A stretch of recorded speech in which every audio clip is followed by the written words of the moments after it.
You know that feeling? When you're talking, maybe in a meeting, maybe just, with friends, and you feel like what you're saying isn't quite landing. Yeah, like it's just sort of floating away. Exactly. Yeah. And then someone else jumps in, says something, and bam, everyone's tuned right in.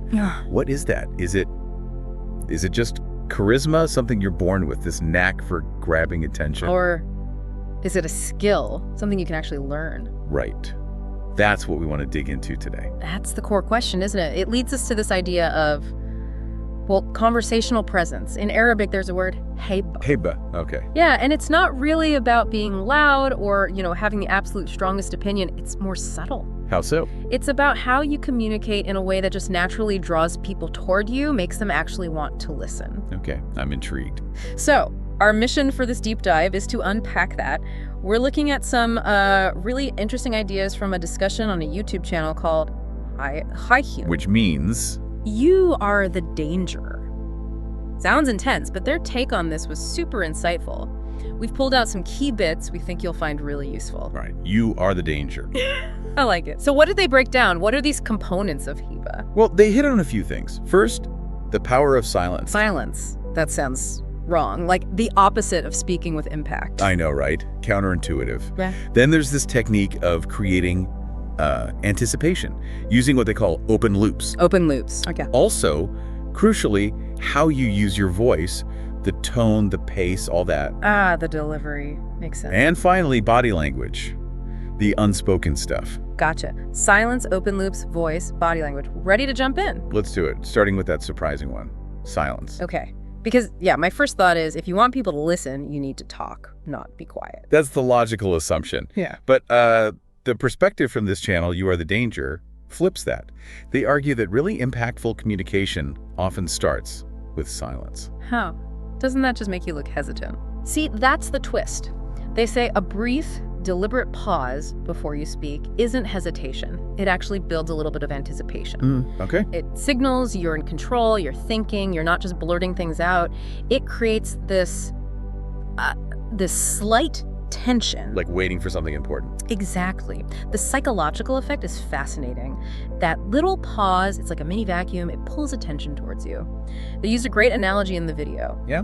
Think about a suspense movie. Right before the big reveal or the jump scare. Oh yeah, total silence. Right. That beat of silence cranks up the tension, makes you line in. The same idea can work in a chat. That pause suggests what's coming next is worth waiting for. Okay, I'm starting to see it. It frames what you're about to say. And they pointed out how often influential people, leaders, great speakers use this. They don't just interrupt or talk over people. They'll often take that slight pause, maybe a breath, before making a key point. And that silence somehow gives their words more weight. It makes you think, okay, listen up, this must be important. Precisely. It stops being just dead air and becomes a deliberate tool. It's charged. So it's not awkward silence, it's powerful silence. When used right, yeah. And they gave some direct advice, something you can literally try next time you talk to someone. Okay, what is it? Just consciously take a 1 or 2 second pause before you contribute. Just try it. See if it feels different or if people react differently. The 2-second pause. Okay. Simple enough to try. Silence. Check. What about these open loops? What's that about? This one taps right into basic human psychology. Our brains, well, they like things finished. We crave completion. Yeah, like needing to know the end of a story. Exactly. If someone starts telling you something really interesting and then just stops, Yeah. it creates this mental itch, doesn't it? You need to know what happens next. Your brain wants closure. Totally. Like clickbait headlines, basically. They hook you, but don't give you the answer immediately. Precisely that mechanism. Yeah. So skilled communicators, according to the video, use this. They don't just dump all the information out at once. Yeah. No, they might start with a statement or maybe a question that's really intriguing. It sparks curiosity straight away. Makes you lean in, wanting more. That's the open loop in your mind. Okay, so you're basically setting a hook. You got it. And they had this fantastic, specific example. Oh yeah, like what? Imagine starting your point by saying something like, there's one simple mistake about 90% of people make that seriously weakens their impact in conversations. Whoa. Okay, yeah, if someone said that, I'd immediately think, what is it? Am I doing it? Exactly. See, instant open loop. What's the mistake? Do I make it? How do I stop? By just delaying the answer for a beat. You've got their full attention. Completely. They're actively listening now, waiting for the payoff. It's not about being annoyingly vague, it's strategic. You build interest. Okay, that makes a lot of sense. Setting the hook, creating that little mental need to know. So we've got silence for anticipation, open loops for engagement. What's the third element of Viva? The next big one is vocal dynamics, how you actually sound. Right.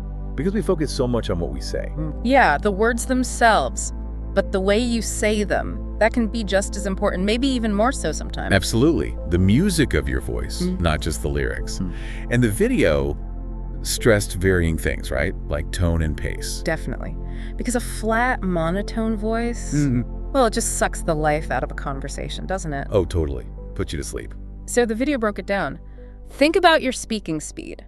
If you slow down a bit for a key point. It adds weight. Emphasis. Exactly. It signals, pay attention to this part. Yeah. But then speeding up a little can show enthusiasm or maybe urgency. Okay. And pauses within sentences, used carefully, can spotlight specific words. Plus, changing your volume now and then adds dynamism. He keeps people on their toes a bit, stops them zoning out. It does. They mention skilled storytellers, how they manipulate their voice to build tension or excitement. Yeah, you can picture it. Lowering the voice for suspense. And then raising it for the climax. It's all part of the performance, in a way. So for us, listening now, the takeaway is, become more aware of our own voice. Pretty much. Do you tend to speak in one gear? Same speed, same volume, look for chances to mix it up. Just experimenting with that variation can make a huge difference in how engaging you are. Right, be more intentional with the sound. Okay, silence, open loops, vocal variety. What's the last piece? Body language. Body language, yeah. The nonverbal side of things, it's like the exclamation point, or maybe the question mark for your words. How so? Well, confident body language really amplifies your message. It makes you seem more credible, more assured. The video talked about the basics, like posture. Standing or sitting tall, not slouching. Right. And using gestures that are deliberate, not just random fidgeting. Also, making good eye contact, not staring people down, obviously, but connecting. Shows you're engaged and, well, honest, maybe. It definitely helps convey sincerity. And they made this critical point about consistency. Yeah. If your words say, I'm confident, but your body is screaming, I'm nervous. People believe the body language, almost every time. The nonverbal cues often hit harder than the actual words. That's so true. You can just feel it when someone's posture doesn't match what they're saying. And tied into this, they specifically called out filler words. Oh, no. The ums and uhs. We all do it. We do. But they argued that those little sounds, understandable as they are, can really chip away at your perceived authority. They make you sound, well, less sure. Less fluent, less in command of your thoughts. So what's the fix? Just stop.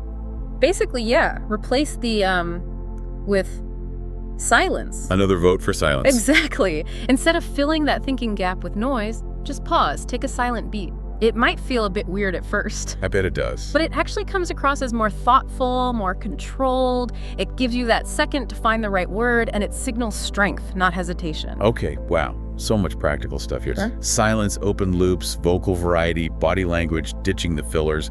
How do we actually start doing all this? It feels like a lot to remember. It does, but the video offered a kind of mini routine, things to consciously try in your very next conversation. Okay, like a checklist. I like checklists. Sort of. First, remember that pause. Try starting with just a deliberate 2-second silence before you speak. Okay, step 1, pause. Step 2, try opening with something intriguing. That unexpected statement or question. Create that open loop. Step 2, hook 'em. Got it. Step 3, body language awareness. Just check in with yourself. Am I standing tall? Relaxed but confident posture. Making eye contact. Step 3, look confident. Right.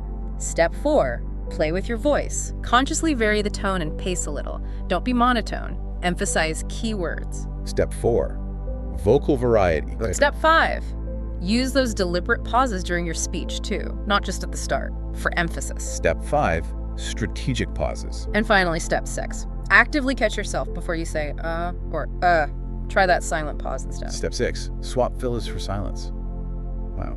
Okay, pause, hook, posture, voice, pauses, no fillers. It sounds simple when you list it like that, maybe even a bit. Basic. A little, yeah. Like, can these small things really make that much difference? That's what You Are the Danger argued.